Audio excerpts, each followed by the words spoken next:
thank you. Siya ko yan. Meron yan. Ano daw 500? Kasi yung 500 lalagyan na. Siya ko yung para sa sarap. Walang 500? Okay. Diba? Nakala niya may 500 kasi lalagay sa oh.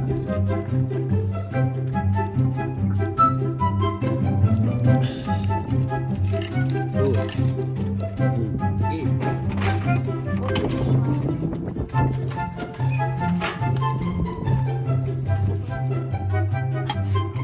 Ano yun? Gojoy. Lagyan mo lang sa magbabike ulit kami. Siya pala magbabike. Ako mag-jogging ulit. Bye-bye muna na. Bye-bye.